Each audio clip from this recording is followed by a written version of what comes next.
अतुल सुभाष अतुल सुभाष अतुल सुभाष अतुल सुभाष ये अतुल सुभाष अतुल सुभाष अतुल सुभाष अतुल अतुल अतुल अतुल ये अतुल मुझे घर से निकाल दिया गया। तो जब मैं वहाँ गया, मुझे मतलब महिला थाने से फ़ोन आया कि मुझे प्रयागराज प्रतापगढ़ जाना होगा। मैं प्रतापगढ़ गया तो वहाँ उन्होंने फिर वहाँ जाकर मुझे पता लगा कि उन्होंने क्या क्या एलिगेशन लगाए, लाइक मारा पीटा, दहेज का, ये सब, जबकि ये सब कुछ था ही नहीं।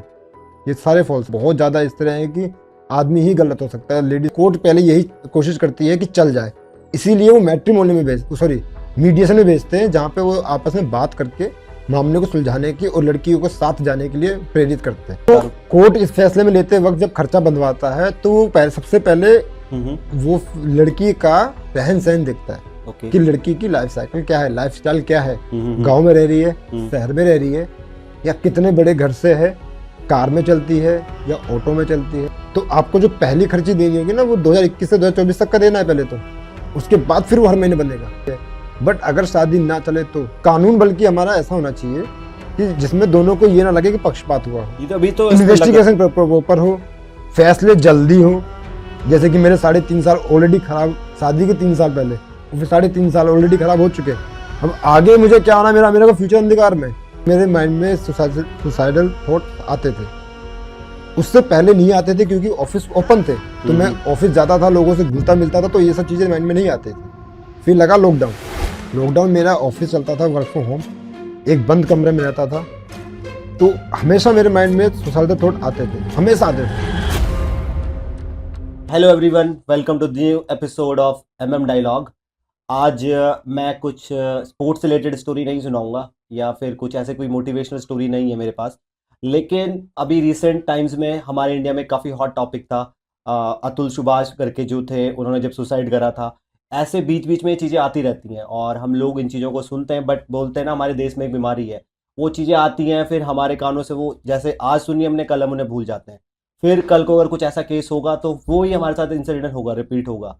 तो काफ़ी सारे ऐसे केसेस है। इवन मैं कई सारी स्टडीज़ को देख रहा था, इवन जब इस पॉडकास्ट को शूट करने से पहले, तो मैंने बहुत जगह स्टडीज़ में देखा कि ऑलमोस्ट लाइक मोस्टली 50% केसेस या 60% केसेस, चाहे वो मर्दों के खिलाफ फॉल्स एलिगेशंस के हो या फिर डोमेस्टिक वायलेंस के हो, वो लास्ट में वो बहुत सारे केसेस ऐसे होते हैं फॉल्स प्रूव होते हैं।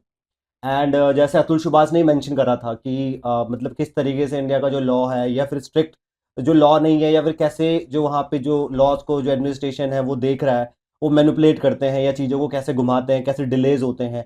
तो मेरे पास एक ऐसी स्टोरी है एंड मैं इस स्टोरी को आप लोगों के सामने लाऊंगा एंड जानेंगे क्या क्या होता है। और आम जैसे लोग, जो हम जैसे लोग हैं, अगर हमारे साथ ऐसी कभी ऐसी चीज़ें होती हैं तो एक मर्द किस तरीके की मानसिक परिस्थिति से गुजरता है उसके साथ जब ये चीज़ें होती हैं। तो बहुत ही करेज वाली बात है। मेरे साथ जो भैया हैं अवधेश, इन्होंने यहाँ पे आने का फैसला किया और अपनी स्टोरी सुनाने का फैसला किया। तो आई होप आप लोग इस स्टोरी को देखेंगे और जितनी अवेयरनेस हो सकेगी आप फैलाएंगे। मतलब मैं किसी स्पेसिफिक जेंडर को टारगेट नहीं करूँगा इस पर कि लड़कियाँ गलत होती हैं, लड़के गलत होते हैं या हर समय मर्द की गलती होती है, लेकिन मतलब आपने देखा होगा रिसेंटली बहुत से ऐसी चीज़ें हुई हैं आज के टाइम पे और हम लोग देख रहे हैं। और इस देश को एक सख्त कानून की ज़रूरत है, नहीं तो आने वाले टाइम पे जो हमारी जो जनरेशन है, मे बी वो शादी करने से भी डरे। और ऐसे थॉट्स हमारे दिमाग में अभी से आ रहे हैं क्योंकि हम ऐसे केसेस देख रहे हैं। तो चलिए फिर शुरुआत करते हैं इस पॉडकास्ट की, जानेंगे उन्हीं से उनकी कहानी। तो सबसे पहले थैंक यू सो मच भैया, आप मेरे शो में आए और आपने ये करेज दिखाया, काफ़ी बड़ी बात है ये। थैंक यू सो मच भैया। तो क्या सोचा आपने पहले इस स्टोरी को आपने लाने का लोगों के सामने? मतलब लोग ज़्यादातर छुपाते हैं इन सब चीज़ों को और अभी रिसेंटली इंडिया में काफ़ी बड़ा हॉट टॉपिक था ये। तो आपके दिमाग में क्या चल रहा था जब मैंने आपको ये पूछा? फिर आपने क्या सोचा कि हाँ मुझे जाके बताना चाहिए सब कुछ? मेरे मन में बस यही आया कि लोगों को पता होना चाहिए कि ऐसा ऐसा मार्केट में चल रहा है दुनिया में और ऐसा हो सकता है, तो इनसे कैसे बचा जा सके या इनको कैसे टैकल किया जा सके, कोई गलत फैसला ना ले। शायद कोई मेरी कहानी सुन के या ये समझ पाए कि इन सब चीज़ों से कैसे टैकल किया जाए या उस गलत परिस्थिति में या डिप्रेशन की परिस्थिति में कैसे अपने आप को बाहर निकाला जाए। आपकी शादी कब हुई थी? 2018, 23 जून 2018। 2018। तो कितने साल आप लोग साथ रहे या कितने महीने साथ रहे?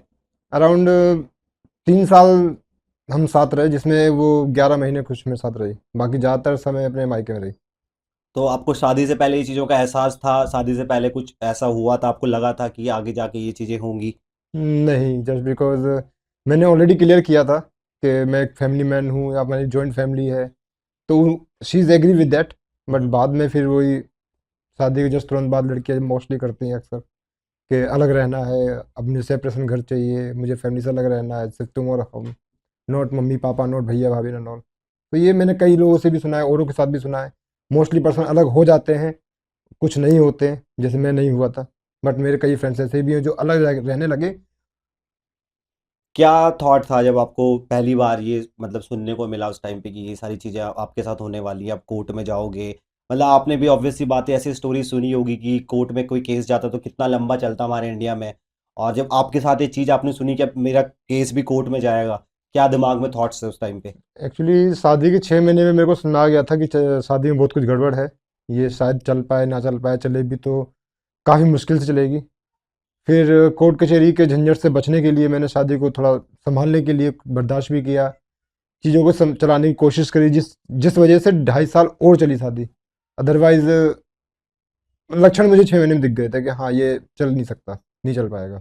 एंड क्या फॉल्स एलिगेशन थे आपके, मतलब फॉल्स थे, अब ऑब्वियस बात है आप बता रहे हो आपकी स्टोरी, क्या फॉल्स एलिगेशन लगाए गए फॉल्स आपके? एलिगेशन तो बाद में लगे, जैसे कि पहले उनके वो थे कि मुझे साथ नहीं रहना, मायके में ज़्यादा रहना, और उनका झुकाव मायके की तरफ ज़्यादा रहना कि मायके वाली फैमिली जो है मैं उनको अटेंड करूँगी, उन वहाँ की फंक्शन अटेंड करूँगी, तुम्हारे अटेंड नहीं करूँगी, इस तरह की चीज़ें। और एज ए फॉल्स एलिगेशन तो जैसे कि मैंने कभी इस पर, हमारा कभी जब झगड़ा भी होता था तो दोनों शाउटेड होती थी, कभी हाथ नहीं उठाया गया, ना मैंने उस पर ना उसने मेरे पे, कभी भी हम लोगों ने हाथ नहीं उठाया एक दूसरे पे। और सबसे पहला एलिगेशन मेरे पे यही था कि उन्होंने मुझे मारा पीटा, और डायरेक्ट जो फीमेल महिला थाना जो होते हैं, हम्म। महिला थाने में 100 नंबर पे कॉल करके कंप्लेंट की गई कि हम्म। इन्होंने मुझे मारा है और मुझे घर से निकाल दिया गया। हम्म।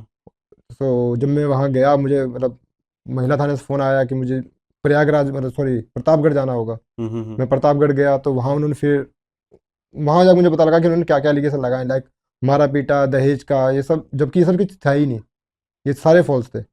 फिर जब मैंने उनको, पुलिस वालों को अपनी बात बताई पूरी रखी, तो दे बिलीव मी कि हाँ ये I am right, they are wrong. तो जैसे होता है, मतलब अभी भी हमारे दिमाग में एक एजम्पशन है, और मतलब मोस्ट ऑफ दी मतलब लड़के ये सोचते हैं और ये समझा भी जाता है और ये बिलीव भी करा जाता है, इवन मीडिया में भी जो स्टोरीज ऑफ्टन चलती हैं जो, उसमें ये होता है कि मतलब लड़का ही एक्यूज हो सकता है, लड़का ही कल्पिट हो सकता है। और मतलब जैसे आपको भी कभी ऐसा फील हुआ कि मतलब जब आपके खिलाफ कोई केस अब रजिस्टर्ड हो रहा है या अगेंस्ट आपके कोई एफआईआर लॉन्च हो रही है, जो भी हो रही है, तो आपको लगा उस टाइम पे कि हाँ यार मतलब लड़की को ज़्यादा प्रेफरेंस दे रहे हैं, हमारा सिस्टम जो है लड़की की तरफ ज़्यादा झुका हुआ है आज के टाइम पे, ताकि वो उस कानून को थोड़ा उस तरीके से मैनिपुलेट कर सकें? को फील हुआ उस टाइम पे कभी? जैसा कि मैंने बताया, मैं प्रतापगढ़ गया था महिला थाने हम्म। में। तो जाते ही सबसे पहले उन्होंने मुझे ही डांटना शुरू किया, उन्होंने मेरी कहानी नहीं सुनी पहले, हम्म। उन्होंने मुझे डांटना शुरू किया, उन्होंने मुझे दबाने की कोशिश की पुलिस वालों ने। जिस हम्म। महिला थाने में, जो भी महिला थाने में थी, जो जेंट्स मेल भी, सॉरी मेल पुलिस भी थे, उन्होंने मुझे डराया, धमकाया, मेरे को दबाने की कोशिश करी। तो इस अंदाजा लगा सकते हैं कि हम्म। हाँ लड़कों को ही एक्यूज माना जाता है, धमकाया जाता है। और कानून भी तो बहुत ज़्यादा इस तरह है कि आदमी ही गलत हो सकता है, लेडीज़ तो कभी गलत हो ही नहीं सकती। देश का कानून ऐसा है कुछ। तो डोमेस्टिक वायलेंस में जैसे देखा जाता है, इवन जो भी मैरिज में जो फॉल्स एलिगेशन लगते हैं, जो मतलब लास्ट में आपको अलग होने से सेपरेट होने तक के उस पे ले जाते हैं, तो आपको लगता है कि इन सब चीज़ों पे मतलब हमें जल्दी से रिएक्ट नहीं करना चाहिए, जल्दी से कोई डिसीजन नहीं लेना चाहिए, चाहे वो गवर्नमेंट हो या कोई सा भी केस पब्लिक में आउट होता है तो लड़का ही गलत साबित कर दिया जाता है? जैसे आपने ही बोला कि आप पुलिस थाने में जब गए तो आपको दबाया गया, वहां पे आपको डराया गया पहले, और आपको झूठ मतलब ऐसी बातें बताई गई कि आप ही गलत निकलोगे। तो आप मानते हैं कि ये चीज़ें और अच्छे तरीके से इन्वेस्टिगेट हो सकती हैं? हाँ, जैसे मैंने बताया, पहले धमकाया गया, फिर उन्होंने मेरी स्टोरी समझी, हम्म। सुनी, उन्होंने इन्वेस्टिगेट किया, देन वो फिर पक्षपात उन्होंने छोड़ दिया। मेरे हम्म। मेरे केस में इन्वेस्टिगेशन अच्छे से हुई, मैं इस चीज़ को एग्री करता हूँ। Hmm. Just because as a false allegation उन्होंने मेरे पापा पे एलिगेशन लगाया, हम्म। मेरी भाभी पे, भैया पे, सब पे एलिगेशन लगाया था। बट जब इन्वेस्टिगेट हुआ तो पुलिस वालों ने पाया कि मेरे पापा और मेरे भाभी भैया जो है, वो उनका कोई हाथ नहीं है। तो फिर उनका केस से नाम हटा, फिर उनका, जस्ट बिकॉज उन्होंने इन्वेस्टिगेट किया था। अगर तो हम एक तरह से ये भी नहीं कह सकते कि कानून बिल्कुल ही अंधा है, पुलिस वाले काम करते हैं अपना, इन्वेस्टिगेट उन्होंने प्रॉपर किया, सो दैट्स वाई मेरे भैया भाभी नाम हटाना। तो अभी केस अभी कोर्ट करंट मतलब करंटली कोर्ट में चल रहा है केस अभी आपका? हाँ, अभी चल रहा है, डिवोर्स केस भी चल रहा है, और जो डोमेस्टिक वायलेंस का फॉल्स एलिगेशन लगाए थे वो, उसका भी केस चल रहा है।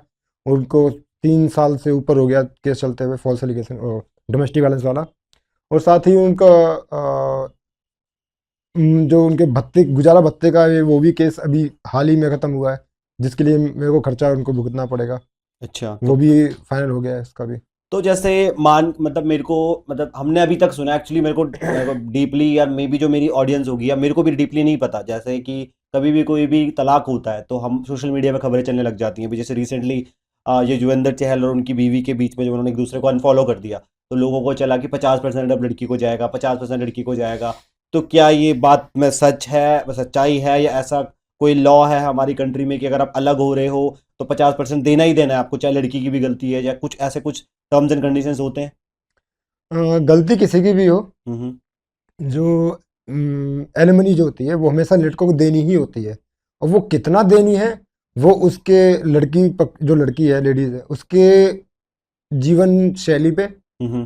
पे डिपेंड करता है, लड़के की इनकम और लड़के की प्रॉपर्टी पे डिपेंड करता है, उन सबसे हट के जज के ऊपर डिपेंड करता है। जज यहाँ पे एक तरह की मोनोपोली मान लो, अगर जज कहता है कि उसको 100% देनी होगी तो देनी होगी, उसकी बात को नहीं कर सकते।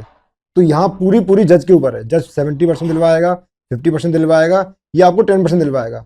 या अगर शादी चलानी भी है और अलग भी करना है, वो भी जज के ऊपर है। अगर जज चाहे समझदारी से काम करे तो शादी चल भी सकती है, और वही जज चाहे तो शादी में तुम 70% देके जाओगे। तो इट्स ऑल डिपेंड ऑन जज एंड जज का लॉ। काफी रोल है इसमें। जज का बहुत बड़ा रोल होता है।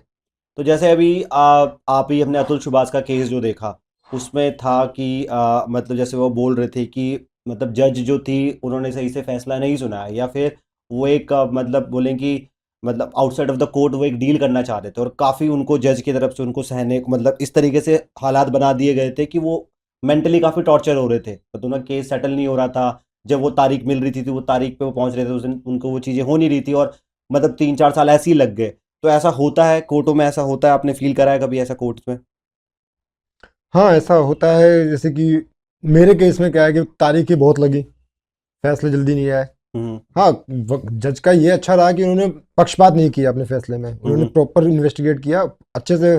जिनका जजमेंट सही रहा। मेरे मेरे मेरे अपने अपनी कंडीशन बता रहा हूँ। हम्म। अतुल सुभाष का मैंने उतना नहीं हम्म। देखा। हाँ, इतना देखा था क्या क्या चल रहा है उनके साथ में, क्या क्या हुआ। हम्म। उनके जज की मैंने इन्वेस्टिगेट नहीं किया क्या हुआ था। हम्म। मैं अपना बता रहा हूँ कि जज ने मेरे पक्ष में बहुत अच्छा, मतलब निष्पक्ष होकर उन्होंने बहुत अच्छा निर्णय लिया। हम्म। तो कई बार ऐसा हो सकता है कि जज के ऊपर बहुत कुछ चीज़ें क्योंकि डिपेंड आपने करती तो है। चीज़ें क्लोजली देखी होंगी कोर्ट्स में। आप हाँ। मैं जैसे हॉस्पिटल जा रहा हूँ, तो अगर मैं अपने इलाज के लिए जा रहा हूँ लेकिन मुझे और चीज़ें भी वहाँ पे दिखेंगी, हम्म। तो आपने फील तो करा वैसे? कोर्ट में ज़्यादातर पता है टॉप मोस्ट जो केसेस है ना, मैट्रिमोनियल है हम्म। सेकंड नंबर पे। और जब भी किसी कोर्ट में जाओ तो जज के पास भी इतना टाइम ही नहीं होता कि किसी की बात को सही से सुन सके। क्यों? इतने सारे केस पेंडिंग पड़े हुए उनके पास, इसलिए तारीख पे तारीख लगती है, सही से फैसले नहीं हो पाते हैं। या तो इनकी मैट्रिमोनियल के लिए केस के वो बढ़ाए जाए, मैट्रिमोनियल केस के लिए, ताकि फैसले जल्दी हो पाए, तारीखें कम लग पाए। अब मेरा ही 3.5 साल के आसपास का केस हो चुका है, बट कोई फैसला दिख नहीं रहा मेरे को अभी भी कि आगे क्या होने वाला है।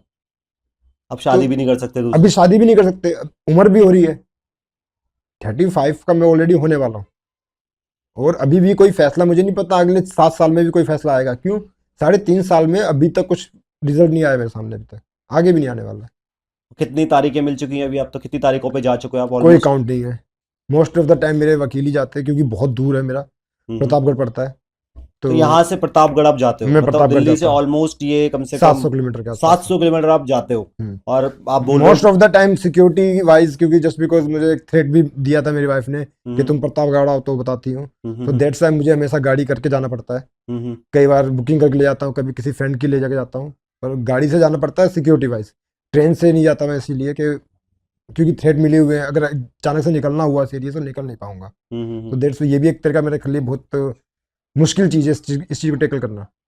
एंड जैसे भैया आपने बोला इतना जाना पड़ता है आपको, तो मतलब ये ऐसा कुछ नहीं हो सकता क्या कि वहाँ का जो केस है आप यहाँ करो, या फिर ऐसा कुछ होता है कि ये जानबूझ के इसमें ये ये चीजें? होता है, बल्कि ये होता है कि जो मैंने डिवोर्स का केस फरीदाबाद में डाला था, मेरी वाइफ ने ट्रांसफर करवाया और उसको प्रतापगढ़ लेके गई है। तो आप तो कुछ नहीं कर यहाँ सकते? पे भी लड़की पक्ष को ज्यादा फायदा मिलता है कि वो ट्रेवल नहीं कर सकती, जस्ट बिकॉज वो औरत है, उसके साथ एक बच्चा है 4-5 साल का। तो इस कंडीशन में भी आदमी ही भुगतेगा उस चीज को, आदमी ही जाएगा। औरत के पास इतनी पावर है कि वो अपने केस को ट्रांसफर करवा सकती है, हम नहीं करवा सकते। तो जैसे आपने बोला आपने केस फरीदाबाद में अपने डाला था, एंड उसको फिर वो ट्रांसफर कर दिया प्रतापगढ़, तो मतलब कोर्ट ये सुनता नहीं है अगर कल मतलब कि आप भी हो, आप वर्किंग प्रोफेशनल हो, आपको भी ऑफिस जाना है, अगर आपको एक अच्छी लाइफस्टाइल लीड कर रहे हो और आपको जो भी आप कमा रहे हो वो आपकी मेहनत के दम पे है, आपने पढ़ाई करी है, आपको तभी वो अर्न कर रहे हो ना, कोई आपको दे नहीं रहा। राइट। तो ये चीज़ें कोर्ट नहीं सुनता मर्दों के लिए वहाँ पे। अगर मैं आप ये बोलो कि मैं भी तो कमा रहा हूँ, मैं कैसे अपना टाइम निकालूंगा। प्राइवेट जॉब्स में अगर आप हो तो एक दिन की छुट्टी के लिए भी कितना स्ट्रगल है।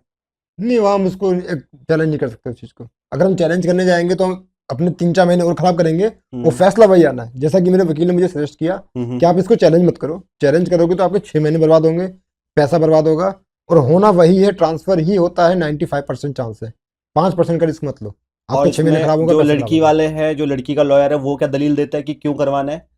उनसे मेरा ज़्यादा इंटरेक्शन नहीं हुआ अभी कभी। नहीं नहीं, मतलब आप इन जनरल में पूछूं आपको, वो क्या दलील देते हैं कि ट्रांसफर क्यों करवाना है? हाँ, मेरे कंडीशन में ये उन्होंने दिया था कि बहुत दूर पड़ता है, लेडीज है, 5 साल का बच्चा है, तो उन्हें आने में दिक्कत होगी। तो जैसे आप बोल रहे हो 700 किलोमीटर दूर है ऑलमोस्ट, एंड राइट। अगर मैं नॉर्मल से कम खर्चा मान के चलूँ तो 2,000 रुपये में मान के चलूँ, और अगर आप 50 बारी भी चले गए होंगे, no no no no no, 2,000 नहीं भाई, एक कम से कम में क्या? 15,000 रुपये का खर्चा आता है एक बार का। गाड़ी लेके जाना और आना ये तब होता है जब मैं अपनी फ्रेंड के लिए लेके जाता हूँ। जब मैं गाड़ी बुक करके ले जाता हूँ तो यही खर्चा मेरा 25,000 का आता है। आपने 2,000 बहुत कम बोल दिया। और जो समय मेरा खराब होता है, एक दिन जाना, एक दिन आना, और एक दिन वहाँ, 3 दिन की छुट्टी लेनी पड़ती है मुझे, और 25,000 का खर्चा लगता है मेरा आना जाना। और लीव्स भी कटेंगी फिर ऑफिस की। लीव्स ऑब्वियसली कटेंगी, और साथ में फैमिली किसी को लेके जाता हूँ। तो ये चीजें आप कोर्ट में नहीं बोल सकते जब आपको आपके मेरे साथ मेरे को भी तो कोर्ट मानसिक में प्रताड़ना मिल रही है। कोर्ट में इतना बोलने का हमको मौका नहीं मिलता मोस्ट ऑफ द टाइम, क्योंकि वहाँ ज़्यादातर ऑफिशियली कन्वर्सेशन होता है। We are not professional as a court, तो ज़्यादातर वकील ही बात करते हैं। जो कन्वर्सेशन होता है वकील का होता है, जज का होता है। वकील हमसे बात करते हैं, हमारा जो पक्ष होता है वो कोर्ट में रखता है, हमारी तरफ से रखता है। तो हमें वहाँ ज़्यादा बोलने का मौका नहीं मिलता, बहुत कम मिलता है। जैसा कि मेरी पहली तारीख लगी थी तो जज ने सिर्फ इतना पूछा, तुम्हारा नाम क्या है, तुम्हारा नाम क्या है। मेरी वाइफ से पूछा, तुम्हारा नाम क्या है, तुम साथ नहीं रहना चाहते? हमने कहा कि नहीं, हम रहना चाहते हैं। तो ये भी मैंने 9 डाला था। तो उसने कहा ठीक है, मैं आपको उनका दूसरी लाइन ये थी कि आपको हम उसमें मीडिएटर में डाल रहे हैं, वहाँ जो होगा फिर बताना। तो वहाँ पे हमें बोलने का मौका ही नहीं मिलता है। मीडिएटर क्या होता है? मीडिएशन में जाता है कि जो भी मैट्रिमोनियल केस लगते हैं ना, तो सबसे पहले मीडिएशन डालते हैं। मीडिएशन में क्या होता है, कोई सरकारी वकील होता है जो हम दोनों के बीच बचाव करके मामले को सुलझाने की कोशिश करते हैं कि मामला कैसे भी सुलझ जाए, इनकी बात बन जाए। कोर्ट का ज़्यादातर कोशिश ये होती है कि शादी इनकी टूटे ना, चल जाए। मोस्ट ऑफ द कोर्ट नहीं, हमेशा 100% हर केस में कोर्ट पहले यही कोशिश करती है कि चल जाए। इसीलिए वो मैट्रिमोनियल में मीडिएशन में भेजते हैं, जहाँ पे वो आपस में बात करके मामले को सुलझाने की और लड़कियों को साथ जाने के लिए प्रेरित करते हैं। और आदमी को भी यही समझाया जाता है कि तुम दोनों शादी किए हो, कुछ भी है, साथ रहो एटलीस्ट। तो उसके लिए वकील हमें मतलब उसके लिए मोटिवेट करता है, हमें समझाता है कि किस तरह से आगे चल सकते हैं वगैरह सब। तो वहाँ से भी जब रिजल्ट नहीं आता तब वापस से कोर्ट में आते हैं फिर। तो मेरा तो 6-7 महीने 8 महीने तो उसी में निकल गए थे। उसमें तारीखें मिलती हैं जी, उसमें भी तारीखें मिलती हैं, 10 दिन 15 दिन के गैप में मिलती है। तो जैसे आप शादी नहीं कर सकते जब आपका केस चल रहा है, तो वैसे लड़की भी शादी नहीं कर सकती कोई नहीं कर दूसरी, सकते, जब तक केस नहीं फाइनल जब नहीं तक केस हो नहीं निपटेगा वो भी नहीं कर जाता। सकते। इस मामले में चलो लड़कियों को बराबरी पे रखा है, लड़के लड़कियों को हाँ, इस मामले में हम कह बराबर। सकते हैं। और जैसे जैसे आप मुझे अपनी स्टोरी बता रहे हो, मुझे सच में डर लग रहा है अब शादी करने से। हाँ, ये बात मेरे से कई दोस्तों ने मेरे से कही है, जो मेरे से मतलब जो मेरे से छोटे हैं, ऑफिस कलीग्स में है, या जो साथ में क्रिकेट खेलते हैं, या फिर जो भी मेरा फ्रेंड सर्कल है। वहाँ कईयों ने जब मेरे बारे में जाना तो वो मैंने कईयों के मुंह से बात सुनी है, भैया अब तो मुझे डर लगता है शादी करने से। तो मैंने उनको बोला कि नहीं, ऐसा नहीं है, मेरा खराब हुआ जो नहीं आपका भी हो। नहीं, बट अगर मान के चलो अगर 1% भी, ये तो रिस्क है ना एक हिसाब से, या मतलब बिल्कुल रिस्क है। मैं पैसे लगाऊं अपनी शादी पे, और मैं नोट पैसा देखो, मतलब एक जिंदगी से बढ़ के पैसा नहीं है। जिंदगी से बढ़ के पैसा नहीं है, वो आपकी बात सही है। शादी के बाद पैसा खराब नहीं होता है, जिंदगी खराब होती तो मतलब मेरा ये बोलना है कि जो भी इंसान कमाता है, ठीक है, वो उसकी हार्ड अर्न मनी है, वो मेहनत करके उस जगह पे पहुंचा है, ठीक है, एंड मेहनत करके उसने वो कमाया, वो चाहे वो जितना भी कमा रहा है, कम कमा रहा है, ज़्यादा कमा रहा है, उसकी वो हार्ड अर्न मनी है, ठीक है।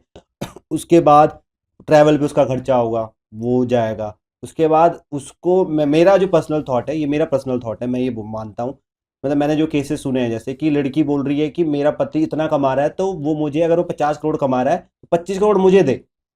बट की सेम लड़की 2 करोड़ में रह सकती है आराम से, साल के उसको 2 करोड़, तो 2 करोड़ बहुत ज़्यादा बोल, लेकिन एक मैं हाइपोथेटिकल सिचुएशन बता रहा हूँ। तो इस पे मतलब कोर्ट्स को ये सोचना नहीं चाहिए कि हाँ भाई अगर वो 50 करोड़ कमा रहा है तो उसके पीछे उसकी मेहनत है, उसके पीछे उसने उतनी पढ़ाई करी है, वो ऑफिस का स्ट्रेस ले रहा है। अगर तुम्हें उस हिसाब की लाइफस्टाइल जीनी है तो तुम अपना पैसा खुद पे तो कमाओ। इस बात को मैं आपको रोकता हूँ, आपके थोड़े आंकड़े भी थोड़े ऊपर ज्यादा चले गए, इतनी नहीं होती है। हाँ मतलब एक बात तो बता रहा हूँ। कोर्ट इस फैसले में लेते वक्त जब खर्चा बंधवाता है तो वो सबसे पहले वो लड़की का रहन सहन देखता है ओके। कि लड़की की लाइफ साइकिल क्या है, लाइफ स्टाइल क्या है, हम्म। गांव में रह रही है, हम्म। शहर में रह रही है, या कितने बड़े घर से है, कार में चलती है या ऑटो में चलती है, उसका फर्क पड़ता है। ओके। जो मेरा केस था, हम्म। मेरी वाइफ गांव में रहती है इसलिए उसका खर्चा कम बना। ठीक है। अगर वही किसी मुंबई वगैरह जैसे सिटी, बड़ी सिटी में रह रही होती तो मेरा खर्चा बहुत ज्यादा बनता। तो ये डिपेंड करता है कि लड़की की लाइफ साइकिल, लाइफ स्टाइल क्या है और उसको मेंटेन कैसे करना है। तो ये चीज कोर्ट इन्वेस्टिगेट करता है। ये अच्छा है लड़कों के पक्ष में कि वो लड़की की लाइफस्टाइल पे मैनेज बेस पे होता है, ना कि लड़के की सैलरी बेस पे। ओके, तो मतलब कोर्ट इसमें प्रॉपर्ली इन्वेस्टिगेट करेगा। नॉट ओनली इन्वेस्टिगेट, वो एक अंदाजा लगाता है। कोर्ट में एक अंदाजा चलता है कि ये गांव में रहती है, इसके पास इतनी प्रॉपर्टी है तो इसका इतना खर्चा चल सकता है, और बाकी लाइफस्टाइल के लिए फिर अपने वो ये लाइफस्टाइल के बेस पे खर्चा बनते हैं। तो ये मतलब ठीक है, मतलब बट एलिमनी जो होती है हाँ। वो लड़के की संपत्ति के ऊपर, संपत्ति और इनकम के ऊपर होता है। अच्छा, और तो उसमें क्या और इसमें क्या डिफरेंस है? खर्चे में क्या है, मुझे हर महीने उनको एक अमाउंट फिक्स्ड अमाउंट उन्हें देना होगा। ठीक है। एलिमनी होता है वो वन टाइम होता है, बट एलिमनी देने के बाद भी हमें खर्चा देना होता है। एलिमनी देने के बाद भी मान लो मेरा कल को डिवोर्स हो जाए, ठीक है, मैंने एक एलिमनी एक मुश्त राशि दे दी उन्हें, बट उसके बाद भी जो मेरा मंथली खर्चा बंधा हुआ है वो मुझे देना होगा उन्हें। वो तब तक देना होगा जब तक वो कहीं शादी नहीं कर लेती, और अगर वो लाइफ टाइम शादी नहीं करेंगे तो मुझे लाइफ टाइम जब तक मैं जिंदा हूँ मुझे देना होगा। इवन आप शादी भी कर लो तब भी? इवन मैं शादी कर लूँ तब भी। दिस इज रियली अनफेयर, मतलब ये तो फेयर नहीं। यस, जस्ट बिकॉज हम दोनों ने डिवोर्स लिया या हम दोनों अलग रह रहे हैं तो अपने म्यूचुअल अंडरस्टैंडिंग से रह रहे हैं, म्यूचुअल डिसीजन से ले रहे हैं। कि शादी से पहले भी तो वो अलग रह रही थी मेरे से, तब खर्चा कौन दे रहा था? शादी के बाद भी रहे। मेरी वाइफ मेरे से ज्यादा पढ़ी है, हाँ शायद बराबर ही पढ़े। मैं ओपन से पढ़ा हूँ, रेगुलर पढ़ी है, तो मैं ये मानूंगा वो ज्यादा पढ़ी है मेरे से। बट एलिमनी वो खर्चे मुझे ही देने होंगे, एलिमनी मुझे ही देनी होगी। संपत्ति उसके पास ज्यादा है मेरे से, बट एलिमनी मुझे ही देनी होगी।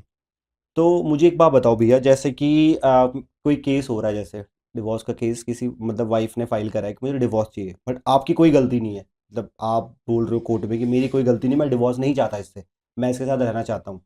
तो इस केस पे क्या हम कोर्ट में ये क्लेम कर सकते हैं कि मैं तो इसके साथ रहना चाहता हूँ, मैं इसको मार भी नहीं रहा, मैं इसके साथ अच्छे से बर्ताव कर रहा हूँ? इसी चीज के लिए मीडिएशन होता है। Okay. वहां पे दोनों की बातें सुनी जाती है, वहां लड़की को समझा, आपने जो कंडीशन रखी उस बेस में जो मीडिएटर होगा वो लड़की को समझाएगा कि साथ रहो, जैसे भी रहो, और लड़की की जो कमियां हैं वो उसको बोलेगा उसको फुलफिल करो, उसकी जरूरतें पूरी करो। ये उसको समझाते हैं दोनों पक्ष को।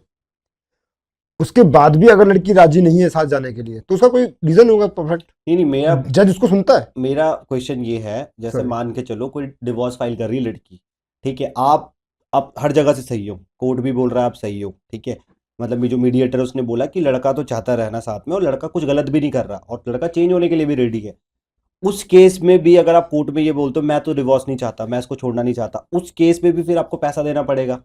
हाँ, उस केस में भी मुझे उसका खर्चा उठाना पड़ेगा। जब तक तो इसमें एक कंडीशन ये भी है कि मान लो उसने केस डाला 2021 में, उसका डिसीजन आया है 2024 में, तो आपको जो पहली खर्ची देनी होगी ना वो 2021 से 2024 तक का देना है पहले, तो उसके बाद फिर वो हर महीने बनेगा। मान लीजिए एक राशि बताता हूँ मैं आपको, मान लो 20,000 रुपये मुझे हर महीने देना है, तो पहले तो वो 2021 से 2024 तक 12 या 36 महीने के हिसाब से 7,20,000 मुझे पहले देने होंगे उसे, जो केस चलने तक मैंने नहीं दिया था, और अब मुझे फिर देने पड़ेंगे आगे से हर महीने 20,000 रुपये। आई थिंक गवर्नमेंट को बहुत इसमें तरीके से सोचना पड़ेगा, लॉ को बहुत अच्छे से बैठ के समझना पड़ेगा, क्योंकि ये ऐसी चीज है, मतलब मैं खुद के, मुझे जैसे जैसे पॉडकास्ट आगे बढ़ रहा है मैं शॉक हो रहा हूँ और मेरे दिमाग में बहुत बुरे थॉट आ रहे हैं, तो शादी के थॉट से मैं डर रहा हूँ, और इवन जो व्यूअर्स होंगे वो भी अभी तक सोच रहे होंगे मतलब लड़का करे तो क्या करे, शादी करे ना करे, शादी करे ना करे, और इस देश को अगर हमें आगे बढ़ाना है तो हमारे लिए पॉपुलेशन हमें चाहिए, जब तक हमारी, अब शादी नहीं करेगा कोई। शादी तो एक सामाजिक चीज है, वो करनी ही चाहिए, करनी भी होती है, बट अगर शादी ना चले तो कानून बल्कि हमारा ऐसा होना चाहिए कि जिसमें दोनों को ये ना लगे कि पक्षपात हुआ हो, ये तो अभी तो इन्वेस्टिगेशन प्रॉपर हो, फैसले जल्दी हो। जैसे कि मेरे 3.5 साल ऑलरेडी खराब, शादी के 3 साल पहले, फिर 3.5 साल ऑलरेडी खराब हो चुके हैं। अब आगे मुझे क्या होना, मेरा को फ्यूचर अंधकार में। और 35 साल के आप बोल रहे हो कि already हो गए हो। मैं ये सोचता हूँ कि अब मैं जॉब कंटिन्यू करूँ या ना करूँ। क्यों? क्योंकि यार शादी नहीं है, मेरे बच्चे नहीं है, मैं खर्च कमाने के लिए क्यों सोचूं? मैं तो साधु बनूं आराम से। दिस इज द मेरे हिसाब से एक रीजन ये भी है कि आजकल देश में साधु ज्यादा बढ़ रहे हैं। तो जिस तरीके से मतलब सिस्टम है, मैं भी मतलब आपकी बात से 100% एग्री करता हूँ। और थोड़ा लचीलापन होना चाहिए, प्लस ये चीजें ना लोगों को पता होनी चाहिए। एक तो हमें स्कूल में भी ढंग से नहीं पढ़ाया जाता इन सब चीजों के बारे में, हमें पढ़ाया जा रहा है ये कुछ और। स्कूल में पढ़ाने वाली चीज ही नहीं है, क्योंकि आदमी पॉजिटिविटी देखता है। हम्म, कोई नहीं चाहता इस बारे में बात करना कि मेरे कोई एग्जांपल भी नहीं दे चाहता कि मेरे साथ ऐसा हो, क्योंकि ये ऐसी वर्स्ट चीज है। पर दिस इज द फैक्ट ना ब्रो, एवरीवन शुड बी इससे अवेयर आप ऑफ मुंह इट। नहीं मोड़ सकते, ये सच है। वही तो आप मोड़ नहीं सकते ना, मतलब आज ही मान के चलो ये 2% ही चीजें हो रही हैं। और अभी एक मैं देख रहा था ये कि आने वाले टाइम में और बढ़ेगा। एक लड़की ने 6 बारी शादी करी और 6 जगह उसने ऐसे पता नहीं 6 कुछ था, उसने कोई केसेस चलो कर ऐसा करके वो पैसे ले रही थी। तो ऐसी चीजें बढ़ रही हैं और वो ऐसा कर रहे हैं, उनको पता है कि मतलब। कानून का गलत इस्तेमाल हो रहा है, वो वहां पे मैं ये कहूंगा कि कानून का गलत इस्तेमाल हो रहा है। तो इसमें तो कानून काफी स्ट्रिक्ट बनना चाहिए, जैसे आपने बोला कि कानून किसी के ऐसा होना चाहिए पक्षपात किसी से ना हो। पक्षपात किसी से ना हो, कि कल को आपको लगे कि अगर मैं सही हूं और मैं कुछ गलत नहीं कर रहा, तो ये सामने वाला पक्ष जो है मेरे पे इस तरीके से इल्जाम नहीं लगा सकता, क्योंकि आदमी की तो मेंटल हेल्थ तो पूरी खराब होगी ना। या तो जैसे अभी अतुल सुभाष का हम बता रहे थे, उन्होंने जैसे सुसाइड कर लिया। एंड आई मतलब मेरे को लगता है कभी आपने भी ऐसा सोचा, आपके दिमाग में ऐसे थॉट्स आए कि बस अब खत्म, कुछ नहीं करना मुझे? कभी हो जाता है ना बंदा, मतलब आप ट्रैवल कर रहे हो, बताओ जैसे 25,000 ऑलमोस्ट इतना लगता है आपका, अगर आप गाड़ी बुक करके आप ऐसे जा रहे हो, उसके बाद वहाँ पे कोर्ट में खड़ा होना, फिर वहाँ पे तारीखें लगना, फिर ऑफिस में छुट्टी किस बेस पे मांगना, बहुत सारी चीज़ें हो जाती हैं। फिर मैरिज लाइफ की ऐसी की तैसी भी पड़ी है, तो कैसे? जैसे अभी आपने अतुल सुभाष जी का एग्जाम्पल दिया, वो तो बहुत गलत हुआ उनके साथ में।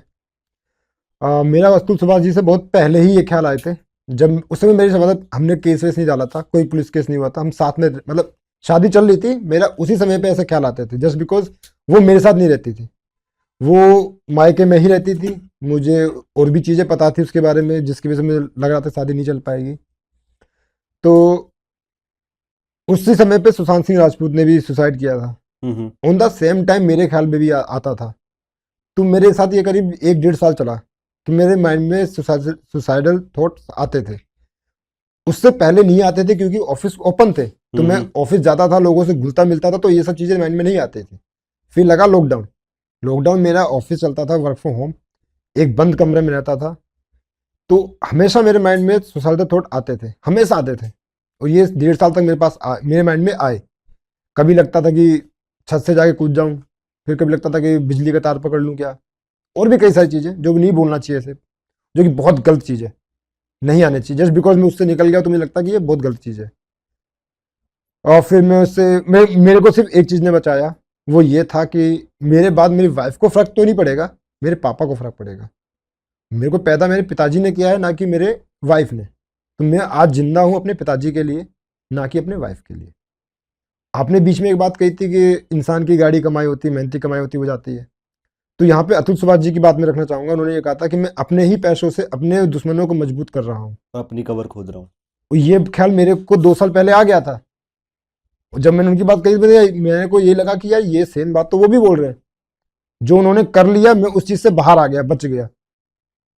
पर वो मुझे भी लगता है कि मैं कमा रहा हूँ, अपने दुश्मन को मजबूत कर रहा हूँ, वो उसी पैसों से मेरे खिलाफ केस लड़ रहे हैं। और ही पैसे को यूज करके देखा जाए तो इनडायरेक्टली मैं अब खुद के अगेंस्ट वकील को फीस भर रहा हूँ। और मतलब मैं शॉक ढूंढता, जैसे जैसे पॉडकास्ट बढ़ रहा है, मुझे जैसे नई नई चीज़ें पता चल रही है, मतलब और मेरे जो व्यूअर्स है वो भी, मतलब जो नया जिसके लिए नई चीज़ होगी, ये मेरे लिए तो बिल्कुल नया है ये सब, जैसे जैसे आप बता रहे हो, मतलब काफ़ी हॉरिफाइंग थॉट्स हैं ये। एंड मतलब I request government of India और जो भी हमारी लॉ बनाने वाली अथॉरिटीज़ हैं, वो उनको इसमें स्ट्रिक्टली देखना चाहिए, क्योंकि अगर आपके दिमाग में ऐसा थॉट आ रहा है आने वाले टाइम पे, तो जैसे जैसे चीज़ें बढ़ेंगी, स्ट्रेस है, जॉब का स्ट्रेस है, अदर चीज़ों का स्ट्रेस होता है, उसके बाद अगर आपका पार्टनर आपके साथ ऐसा कर रहा है और उसके बाद पार्टनर ने चलो करा, वो एक बंदे का हार्ट ब्रेक होता है, वो तो है ही, वो तो अपना उसकी जर्नी है। उसके बाद कोर्ट में जाके भी उसको ये लगे कि मेरे साथ अन्याय हो रहा है, तो काफ़ी कुछ बुरे दिमाग से गुजरना पड़ता है।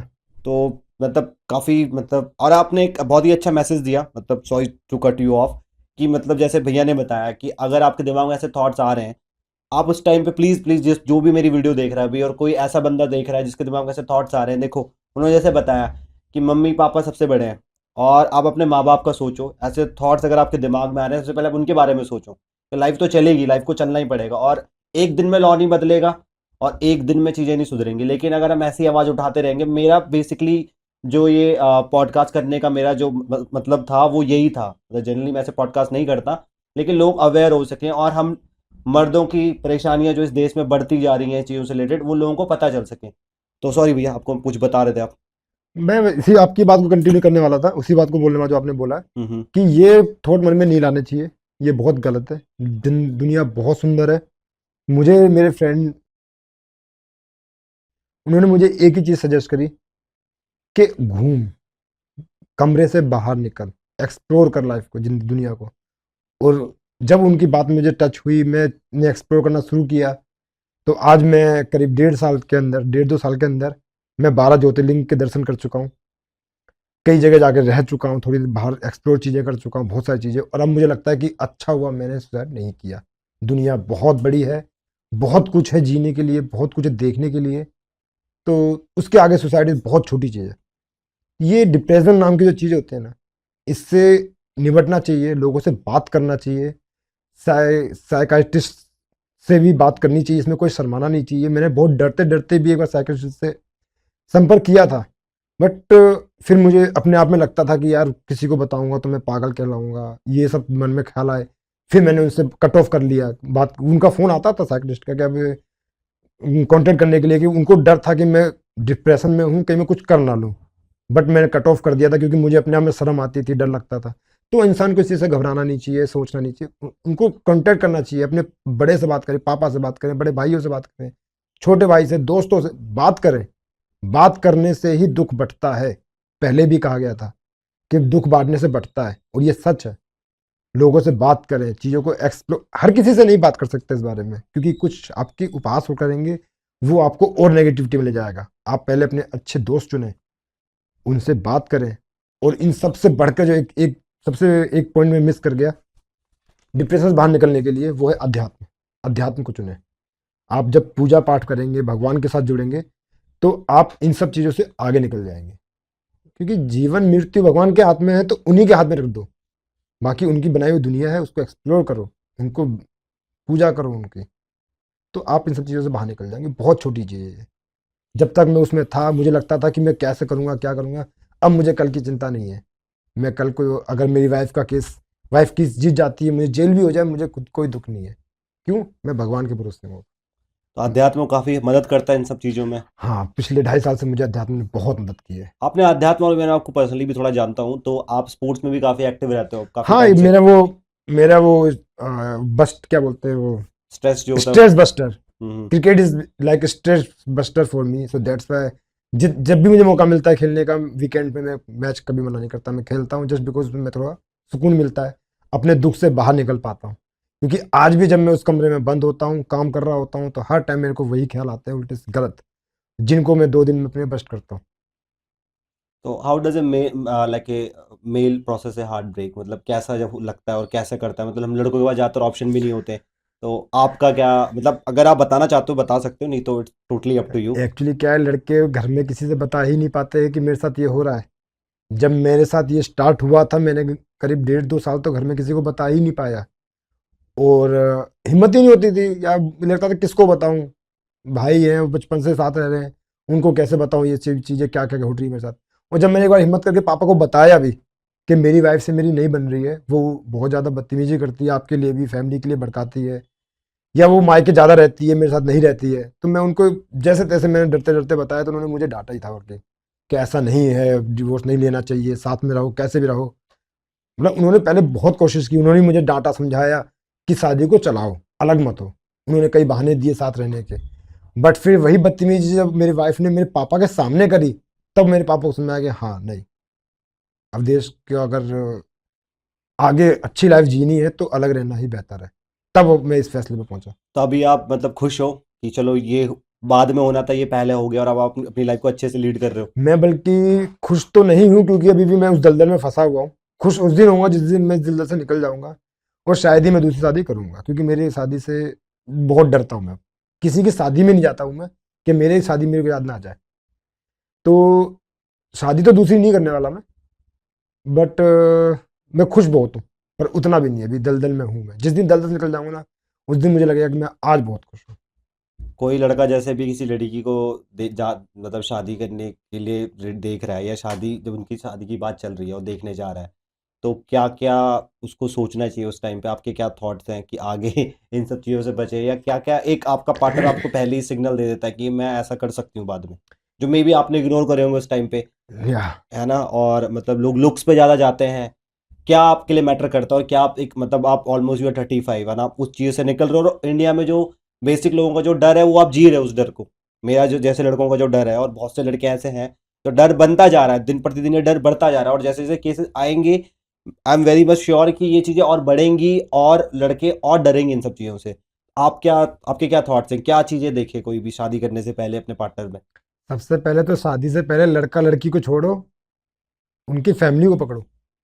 लड़की या लड़के के मम्मी पापा को दबाव नहीं बनाना चाहिए। जस्ट बिकॉज मेरी शादी जो हुई थी लड़की के दबाव पे हुई थी, लड़की दबाव में थी। वो ओके, मुझसे, मुझे लगा लड़की भी, पे शादी का दबाव था। जी, क्योंकि वो भी ऑलरेडी 28 की हो चुकी थी, और उसने कई शादी शादी मना भी की थी। तो उसके, मैंने उससे बाद में पूछा भी था कि तुमने शादी क्यों की, तो उसने कहा कि मेरे मम्मी पापा ने कहा तो मैंने कर ली। मैंने कहा मतलब मैं तुम्हें पसंद नहीं था? हम्म। कह रहे वो वाली बात ही नहीं है, पापा ने कहा कर ली, पापा कहते इससे कर लो, उससे कर लेती, उससे कहते उससे कर लेती। तो मतलब उसकी मर्जी नहीं थी, वो अपनी मर्जी से शादी नहीं की उसने। अगर वो अपनी मर्जी से करती तो शायद वो अच्छे से रहती। जस्ट बिकॉज उसके बाद दबाव था, पापा का थोपा हुआ डिसीजन था। तो पहली बात तो मम्मी पापा को कभी भी डिसीजन नहीं थोपना चाहिए। लड़के लड़की को आपस में पसंद कर लेना चाहिए, अपनी बातें क्लियर कट रखनी चाहिए। जैसे कि मैंने अपनी पहले बताई थी, मैं जॉइंट फैमिली वाला बंदा हूँ, जॉइंट फैमिली में रहूंगा, बट उसके बावजूद मेरी वाइफ ने मना नहीं किया उस समय। तो ऐसे में अगर मेरी वाइफ पहले ही मना कर देती कि नहीं मैं तो अलग ही रहूंगी, तो मेरे पास एक अच्छा फैसला, मेरे पास चॉइस होती है अपना फैसला लेने की। तो ये हर इंसान को सच लॉयल्टी के साथ बोलना चाहिए, क्योंकि आज का बोला हुआ झूठ कल जहर बन जाएगा। फैमिली का सपोर्ट होना चाहिए, फैमिली। और एक क्वेश्चन आपका और था, वो मिस कर गया मैं। फैमिली का सपोर्ट तो आपने बोला ही, फैमिली का दबाव, एक पॉइंट था, फैमिली का दबाव नहीं होना चाहिए। और दूसरा सेकंड, मैंने पूछा लड़का था। लड़की को लुक पे ना जाके आपसी समझ हम्म। ये होना चाहिए। और सबसे बड़ी बात जो कहते हैं कि पुराणों को नहीं मानते, गुण को नहीं मानते, पत्री मिलाने को नहीं मानते, वो गलत है। पत्री मिलानी चाहिए। आपकी पत्री मिली थी? जैसे नहीं मिली थी, मेरे साथ पंडित ने धोखा कर दिया। मेरे साथ ये हुआ था कि जैसे जो मेरे एक चाचा हैं जिन्होंने हमको मिलवाया था, तो उनके बहुत जानकार थे पंडित वो। तो पंडित के जब दिखवाई गई तो उन्होंने कहा कि तुम्हारे 13 गुण मिले हैं, बट जस्ट बिकॉज तुम दोनों मांग ली को तो शादी कर सकते हो। कितने गुण मिलने चाहिए वैसे? मैं उस बात पे आता हूँ। तो उन्होंने इस बात पे हमारी शादी बनवा दी, और उसके बाद फिर किसी ने भी कहीं मिलवाने की नहीं सोची, और हमें पास टाइम भी हमें बहुत कम मिला। मैं चाहता था कि मुझे एक हफ्ता मिले ताकि मैं थोड़ा सोच सकूं, बट उन्होंने कहा कि फटाफट कर लेते हैं, कल सगाई कर लेते हैं। तो उन्होंने मुझे एक ही दिन का टाइम दिया, जहाँ पे मैं ज़्यादा सोच नहीं पाया। फिर मेरे भी लाइक क्या कहते हैं, पेट में बटरफ्लाई करना, मेरे लिए पहली बार था। तो मैं भी हाँ कर गया, चलो ठीक है। मैंने उस चीज़ को अनदेखा कर दिया, गुण मिलने को। बट जब मैं वापस घर आया तो मैंने फिर पत्री मिलवाई। उस समय मेरी सगाई हो चुकी थी, तो मुझे पता लगा कि मेरी शादी नहीं बन रही है। जस्ट बिकॉज सगाई हो चुकी थी, मेरा अट्रैक्शन मेरी पार्टनर पे ज़्यादा था, तो मुझे लगा कि चलो कर लेते हैं, देखी जाएगी। वहाँ मैं गलती कर गया। मुझे गुण मिलवाने नहीं चाहिए थे, मेरे 13 गुण मिले थे। और वैसे तो कहते हैं बहुत अच्छे गुण होते हैं 28 मिलना, 28 इज़ वेरी गुड। 23 से 22 से नीचे शादी नहीं करनी चाहिए, 22 23 21 जितने ज़्यादा मिले उतना अच्छा। तो आप जैसे बोला कि टॉप 3 पॉइंट्स अगर मैं बोलूँ, तो जैसे एक तो लुक्स पे ना जाओ, प्लस जो चीज़ें पहले अपनी क्लियर रखो। आपसी चीज़ें क्लियर कर लो कि शादी के बाद तुम्हारी प्लानिंग क्या है, तुम्हारी प्लानिंग क्या है, तुम फैमिली के साथ रहोगी, अलग रहोगी, एंड ऑल्सो जो देयर भी। फैमिलीज बैकग्राउंड ऑल्सो मैटर, कि मतलब उनका फैमिली का बैकग्राउंड कैसा है, उनकी फैमिली वालों की अगर ज़बरदस्ती करवा रहे हैं, या फिर मतलब ऐसा उनके बोलने से ही सब कुछ है कि लड़की डिसीजन खुद का नहीं ले सकती, तो बाद में ये चीज़ें इन्फ्लुएंस कर सकती हैं। करती है। आज का झूठ कल जहर बनेगा, 100% बनेगा। वट। इसमें एक चीज़ और है, हम्म। शादी के बाद जब लड़कियां कंपेयर करती हैं अपने हस्बैंड को, हम्म। लाइक मेरे जीजा इतना कमाते हैं, उनके पास इतना फ्लैट है, तुम्हारे पास क्यों नहीं है? तुम ज़्यादा कमाते हो, तुम्हारे पास फ्लैट क्यों नहीं है? मेरे मौसा के पास फ्लैट है, तुम्हारे पास क्यों नहीं है? ये कंपेयर नहीं करना चाहिए। हर किसी के अलग लाइफ स्टाइल है, हर किसी की अलग प्रायोरिटीज़ है। किसी की प्रायोरिटी अपनी फैमिली है, किसी की प्रायोरिटी है कि सेफ फ्यूचर, फ्यूचर के लिए इन्वेस्ट करना। कुछ की होता है कि भैया आज उड़ाओ कल की कल देखेंगे। तो हर किसी की अलग अलग प्रायोरिटी होती है, वो तुम पहले डिस्कस कर लो। बाद में उस चीज़ को लेके तुम घर में कलेश करो, वो गलत है। आपस में एक दूसरे को एक्सेप्ट करना ही शादी है। एक दूसरे की खुशी, एक दूसरे के गम, एक दूसरे की कमियां, एक दूसरे की प्रोस कॉन्स दोनों को एक्सेप्ट करना ही शादी है। अगर वहां पे आप क्लैश करता आता है, लड़ाई करते हो, तो वो गलत है। आपको चाहिए कि आपस में असमंजस बिठा के रखो शादी में, जैसे भी, क्योंकि अब शादी हो गई है। जैसा कि अभी कुछ दिन पहले मैंने प्रेमानंद जी महाराज जो वृंदावन वाले, उनका मैंने एक चीज सुना था कि एक बार पानी ग्रहण कर लिया तो मतलब कि वहां चॉइस ही नहीं होनी चाहिए अलग होने का। वहां तुम चॉइस मत रखो, वहां तुम ये समझ लो कि तुम में ही हो जो हो, और आपस में एक दूसरे की सेवा, एक दूसरे के भाव को एक्सेप्ट करना ही शादी है। इसी वजह से हमारे इंडिया में पहले अभी मतलब यहाँ काफी अच्छा रेट है कि यहाँ पे तलाक नहीं होते ऑलमोस्ट हर कंट्री के कंपैरिजन में। क्योंकि ये कल्चर से यहीं पर है, शादी कल्चर वाला है जो यहाँ पे कि अच्छे से रह रहा है, 7 जन्मों तक वाला 7 जो हम बोलते हैं। और प्लस हमने अपनी फैमिलीज में भी देखा है, हमारे माँ बाप के बीच में कितने भी क्लैशेस हुए होंगे लेकिन वो साथ में रहे हैं। और इवन हमने अपने घर से सीखा है कि हमारी, मेरे को नहीं लगता किसी की माँ ने कभी कंपेयर करा होगा कि अपने पति को किसी और से कि उसके पास इतना पैसा है। पहले का जो मैं बता रहा हूँ, आज का मे बी वो ट्रेंड हो सकता है क्योंकि सोशल मीडिया का टाइम आजकल है। चकाचौंध वाली दुनिया है। पहले नहीं करते थे। आजकल क्या है, लोग ये सोचते हैं कि उस किसी की रील देखी, उनको ये इतना अच्छा घर, हमारा क्यों नहीं, कंपैरिजन करने लगते हैं बहुत जल्दी। पहले टाइम में क्या होता था कि अपनी जरूरतें पूरी करी जाती थी। अब क्या होता है कि जरूरतें पैदा की जाती हैं दिखाने के लिए, शोशेबाजी के लिए।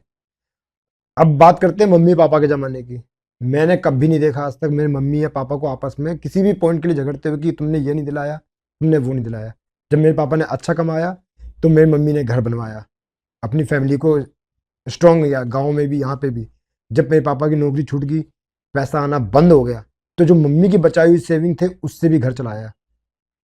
तो एक महिला ही होती है जो घर को बनाती है और बिगाड़ती है। ये सही बात है, मतलब हमेशा बोलता हूँ। हाँ, इनकम ज़्यादा है, उसके बाद तुम्हें वो मैटर नहीं करता तुम्हारी सेविंग कितनी है। वो सेविंग जो होती है वो महिला ही कर सकती है, आदमी कभी सेविंग नहीं कर सकता। उसका फोकस सिर्फ कमाने पे होता है। तो काफी मतलब अच्छी बात है आपने बोली इसमें कि हाँ, औरत जो है उसके हाथ में सारी चीजें हैं। और हमने अपने फैमिली से देखा है, मतलब इसलिए कहा जाता है कि औरत लक्ष्मी का रूप होती है। सेम चीज आपने बोली, हमने अपनी फैमिलीज में देखा। और मोस्टली जो अभी जो मतलब हमारी एज के लोग होंगे, जो मतलब 90s के जो हैं, और इवन मतलब अर्ली 2000 की, उन्होंने भी ये देखा। उनकी जो मदर है, जो फैमिली है, तो वो कभी इन चीज़ों पे डिस्कशन नहीं करेगी, तुमने मुझे ये नहीं दिलाया, तुमने मुझे वो नहीं। वो डिस्कशन करेंगी या उनके क्लैशेस होंगे, तुम मुझे टाइम नहीं दे रहे, तुम मुझे सही से बात नहीं कर रहे। अब वो वो कुछ भी तो हो सकता वो है, होता है, वो वो एक तो कपल में डिस्कस का करना चाहिए, वही नहीं है। वही बस उनका ये वो है, प्यार है। हम लेकिन आज के ज़माने की बात कर रहे हैं तो आज के ज़माने में तो बस यही है कि एक दूसरे के साथ बना के रखो, एक दूसरे को एक्सेप्ट करो, दैट्स इट। और कुछ नहीं है इसमें लाइफ एंड डू में। यू ऑल्सो फील कि दैट लड़कियां कर तो लेती हैं, मतलब जोश जोश में या बोलूं या आवेश में आके, या वकील के कहने पे केस फाइल कर इसमें ले, हाँ, केस फाइल में और उसके वकील का बाद बहुत उनको ज्यादा भी होता लगता है। है कि गलत कर दिया मैंने बाद में। अब जैसे कि मेरे केस में क्या है, वकील ने 100% मेरी वाइफ को बोला होगा कि तुम्हें ये होगा वो होगा। इस समय वो भी आई थिंक पछता ही रही होगी वो कि यार, शादी भी नहीं क्योंकि कर सकती। और शादी नहीं कर सकती, 3.5 साल से वो लग रही है, अकेली बेटी को पाल रही है। उसके लिए बहुत मुश्किल चीज है, मुझे पता है। लेकिन क्या करे, वकीलों की बात मान चुकी है वो, और अब यहाँ से पीछे हटे तो उसको झुकना पड़ेगा। वो झुकने को राजी नहीं है। झुकना मैं भी झुकाना नहीं चाहता। मैंने तो बकायदा 9A डाला था उसको बुलाने के लिए कि वो आए व्हाट इज कैसे। 9A? 9A इज ये एक लीगल एक्शन है कि अपनी वाइफ को मायके से बुलाने के लिए, अगर मान लो कोई लेडीज रूठ के, गुस्सा होकर किसी भी तरीके से चली जाती है, तो लड़के के पास एक ही पावर है कि 9A डाले, फिर वो कानूनी तरीके से बुला सकते हैं। तो 9A डाल के मैंने उसको यहाँ बुलाया था, मीडिएशन हुआ। मीडिएशन में आगे पता लगा तो वो मेरी भाभी पे भी इल्जाम लगा रही है, मेरे पापा पे भी इल्जाम लगा रही है, मुझे भी उल्टा सीधा कह रही है। तो मैंने कहा जी, ऐसे तो रिश्ता नहीं चल सकता। आप उसी घर में रहना भी है हमको, उसी घर में आप कलेश भी कर रहे हो, झूठा इल्जाम लगा रहे हो, फिर कल को कैसे मुंह दिखाओगे। तो फिर यहाँ से चीज़ें बिगड़ी। और जब यहाँ से 9A पे हमारी जब नहीं बनी, घर जाते ही उसने फिर मेरे पे फॉल्स एलिगेशन लगाया मारपीट का। तो मैंने पुलिस वालों से यही कहा था कि अगर मारपीट हुई होती तो उसने तभी कंप्लेन की होती जब मारपीट हुई थी। पिछले 8 महीने से हम साथ नहीं रह रहे हैं, तो मारपीट कैसे हो गई। 8 महीने बाद एकदम से अचानक याद आया कि मारपीट हुई थी। वो पहला सबसे स्ट्रॉन्ग रीजन था, पुलिस वालों को मानना ही पड़ा कि फॉल्स एलिगेशन है। मतलब काफ़ी एक क्लियर कट मैसेज है। और मैं इस बात को अगर छोटे से मैं कंक्लूड करूं, तो आपने जैसे बोला और मैं अपने वे में उसको रखूं कि देखो, मतलब अगर आपका ऐसे क्लैशेज हो रहे हैं, कभी भी आवेश में आके या कभी भी जल्दबाजी कभी में भी आके आवेश में आके, या वकील के कहने पे, जैसे मैंने एक क्लिप देख रहा था मैं हाई कोर्ट के उसकी, तो वो एक वकील को ही डांट रहा था, डांट नहीं, वो एक सरकास्टिक वे में बता रहे थे कि आपने तो वकील के कहने पे कर दिया होगा, वकील ने बोल दिया होगा नाक रगड़वा दूंगा, इतने पैसे दिलवा दूंगा, इतने साल से तुम आ रहे हो कोर्ट में, कुछ हुआ भी और आने वाले टाइम पे होता रहेगा। तो जैसे आपने ही बोला कि वो भी आपकी जो पार्टनर है वो भी कहीं ना कहीं एक पेन से गुजर रही होगी, या जैसे भी कह सकते हो कि अकेले लड़की को पालना आफ्टर 30 या आफ्टर 32 आपको भी कोई ना कोई चाहिए होता अपने साथ, और ऐसा बंदा चाहिए होता है कि जो आपके साथ रहे सुख दुख में।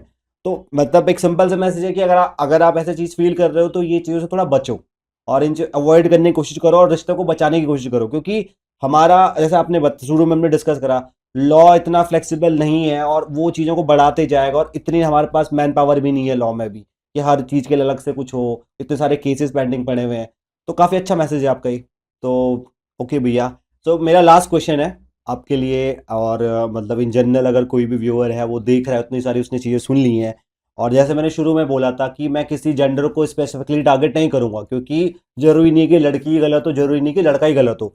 हम यहाँ पे बात हमने करी है कि लॉ कैसा है, लॉ लचीला है या लॉ किसके अगेंस्ट है। बहुत सारी ऐसी लड़कियां हैं जिनके खिलाफ अभी भी ये चीज़ें हो रही हैं, और इंडिया में ऐसा है नहीं है कि बिल्कुल लड़कियों के खिलाफ कानून, मतलब लड़कियों के साथ, मतलब लड़कियों के लिए कानून बन गया तो उन चीज़ें उनके साथ नहीं हो रही होंगी। What are your thoughts on it? इस मामले में तो ये कहूँगा कि गलत कोई भी हो सकता है। फॉर एन एग्जाम्पल, मेरे एक फ्रेंड है, मैं नाम डिस्क्लोज नहीं करना चाहूँगा, तो उनके साथ भी जो उनका हस्बैंड उनको खर्चा नहीं देता, मारपीट करता है, उसके 3 बच्चे हैं, उसके बाद भी खर्चा नहीं देता। और जब वो कोर्ट गई थी अपने हेल्प के लिए, पुलिस वालों ने बहुत हेल्प करी, बट जब कोर्ट, उसका हस्बैंड कोर्ट लेके गया उसे कि मेरे को मारती है, उसका हस्बैंड का ये कहना है, जबकि false as a false allegation यहाँ रिवर्स हो गया। तो ऐसा भी होता है, कई बार लड़कियां प्रताड़ित की जाती हैं, जहाँ लड़के भी क्रूर होते हैं कहीं कहीं। तो एज ए, ये जेंडर वाइज नहीं कहना चाहूंगा, जेंडर वाइज नहीं है ये एक मेंटली है, जो किसी में भी हो सकता है, क्रूरता की भावना। तो शादी का थॉट आए किसी के दिमाग में भी, कोई देख रहा मैं कि भाई शादी करूं ना करूं, उसको क्या मैसेज दोगे आप? जैसे इतनी सारी चीजें हमने डिस्कस कर ली। भाई मैं इस मामले में ये कहूंगा, शादी बिल्कुल करनी चाहिए। शादी एक बहुत मीठा एक्सपीरियंस होता है, बहुत अच्छा एक्सपीरियंस होता है। जैसे कि मेरे कंडीशन में 6 महीने जो मेरी शादी अच्छी चली, वो यादें आज भी ताज़ा है मेरे दिमाग में। बल्कि मैं नेगेटिविटी को भूलता जा रहा हूँ कि हमारे कहाँ कहाँ झगड़े हुए थे, बल्कि मुझे वो चीज़ें अभी भी याद है जो हमारे साथ अच्छा हुआ था। तो शादी एक मीठा एक्सपीरियंस है, इसको करना ही चाहिए शादी इंसान को। मतलब हाँ, मतलब देखो शादी खराब होना एक बहुत रेयर चांस है हमारे इंडिया में। अभी भी शायद ही 10 या 20, 10-15% ही शादी खराब होती है लोग, और जिनमें 10-15% शादी ऐसी होती है जो आपस में मन मार के रह रहे हैं, तो ऐसा भी होता है। लेकिन जो बाकी 70% रिजल्ट जो गुड है, हमें उनसे एग्जाम्पल लेके शादी करनी चाहिए। बट उससे पहले कुछ सावधानियां रखनी चाहिए, जैसे कि मैंने पहले भी बताया कि माता पिता को दबाव नहीं देना चाहिए, आपसी समझ करनी, बात लड़के लड़की को प्रॉपरली बात करके सच्चाई से एक दूसरे को बताना चाहिए कि मेरी क्या रिक्वायरमेंट्स है या मेरी क्या कमजोरियां हैं। और सबसे एक पॉइंट जो मिस हुआ, शादी के बाद माता पिता का इंटरफेयर कम होना चाहिए। उन्हें बताना चाहिए कि आगे तुम्हें कैसे चलना है, बल्कि माता पिता को ये बताना चाहिए कि तुम ही दोनों हो, अब हमें छोड़ो, आप दोनों हो, अब आप दोनों को साथ रहना है। उनको ये गाइड करना चाहिए, ना कि ये गाइड करे कि बेटा हम देख लेंगे। ये नहीं करना चाहिए। कई बार लड़कियों के माता पिता ऐसा बोल देते हैं कि बेटा तू दब के मत रही, हम तेरे पीछे खड़े। ऐसा नहीं होना चाहिए, उनकी उसे समझाना चाहिए पॉजिटिवली, लड़के को भी लड़की को भी। Just to give short answer, और लाइक जो हम इसको कंक्लूड करें कि आपने जैसे बताया शादी करो, it's a very beautiful experience, और ये चीज़ें मतलब आप बता रहे हो, और हमारी सोसाइटी में भी अच्छा ही मैसेज मिलता है, शादियाँ चलती हैं इंडिया में और अभी भी चल रही हैं। बट इट जस्ट की विल डिस्कस कि कैसे मतलब जो लॉ बना है उसका लोग गलत यूज़ कर रहे हैं। उस वजह से अगर गवर्नमेंट इस चीज़ को देखती है, समझती है, या हमारा जो हमारा कानून है उस चीज़ को देखता है और इसमें समझता है कि कोई लड़का या लड़की जब जाए कोर्ट में, उसको ये ना लगे कि मेरे साथ गलत हो रहा है या मेरे साथ भेदभाव हो रहा है या अन्याय हो रहा है, उससे सोसाइटी को एक अच्छा ही मैसेज जाएगा और लोग ऑप्टिमिस्टिक होंगे चीज़ों को लेके। हाँ, इस बात को मैं सपोर्ट करते हुए मैं भी सरकार से यही गुहार लगाऊंगा, यही रिक्वेस्ट करूंगा कि कानून कुछ ऐसे बदलाव किए जाए कि पक्षपात ना हो। क्योंकि आज लड़का लड़की दोनों बराबर है, दोनों स्कूल इक्वली जाती हैं, दोनों बराबर पढ़ते हैं, लड़की भी कमा रहे लड़के भी कमा रहे हैं। तो ये मैंडेटरी नहीं करना चाहिए कि लड़का ही एलिमनी दे। अगर लड़की की गलती है तो लड़के को फ्रीडम देना चाहिए कि भाई यू आर फ्री, आपको 1 रुपया नहीं देना है, उसकी गलती है।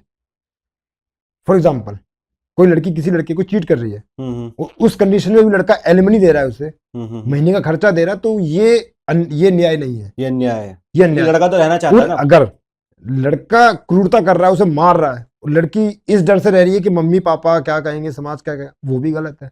कि उसे भी पता है कि मैं कोर्ट जाऊंगी तो मेरा केस 7-8 साल चलेगा।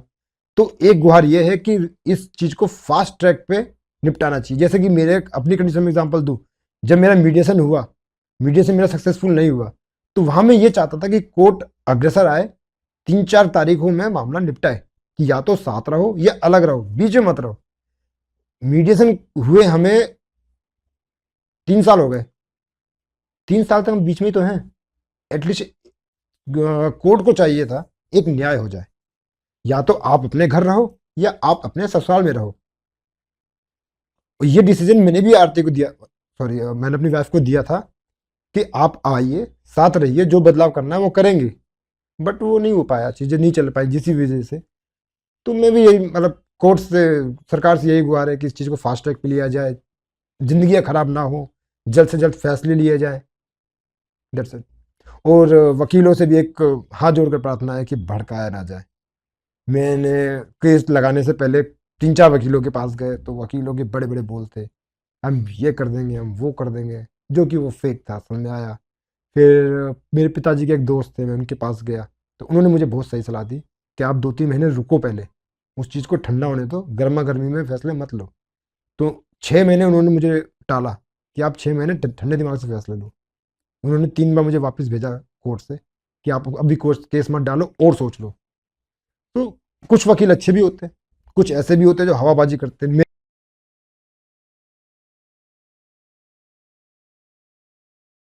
So thank you so much भैया, आपके साथ मिलके काफ़ी अच्छा लगा, पॉडकास्ट लेके अच्छा लगा। और आई होप जो मेरे व्यूअर्स हैं, जो हमारी वीडियो को देख रहे हैं, उन्हें कुछ मैसेज जाएगा। आपने पॉजिटिव चीज़ें भी बताई शादी को लेके, नेगेटिव चीज़ें आपने, मुझे लगा आपने किसी जेंडर को स्पेसिफिकली टारगेट नहीं ना करा। कोई जेंडर स्पेसिफिक नहीं आपने है। स्पेशली बताया कि हमारा कानून अगर अच्छे से हो और कानून साथ दे तो चीज़ें और अच्छे से हो सकती हैं, और फास्ट ट्रैक पे अगर चीज़ें होंगी तो न्याय मिलेगा और लोग अपनी लाइफ में आगे बढ़ पाएंगे। अगर कोई नहीं रहना चाहता साथ में तो जल्दी उसको फैसला दे कि खत्म करो, वो अपनी लाइफ को आगे जिए। तो राइट। काफ़ी अच्छा लगा। लोग, आई होप ये वीडियो अगर कभी जाती है किसी तक, किसी ऐसे ऑफिशियल के पास जाती है जो इस चीज़ के बारे में सोचे और ऐसा कानून बनाए।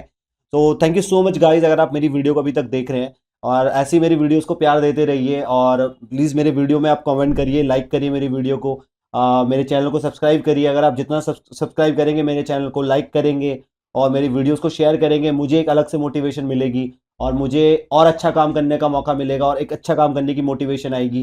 एंड प्लीज़ यार guys, do comment, do like and do subscribe. ऐसे ही मैं आपके सामने स्टोरीज लाऊंगा और अपना कंटेंट दिन प्रतिदिन इंप्रूव करने की कोशिश करूंगा। तो thank you so much guys, please follow MM dialogue.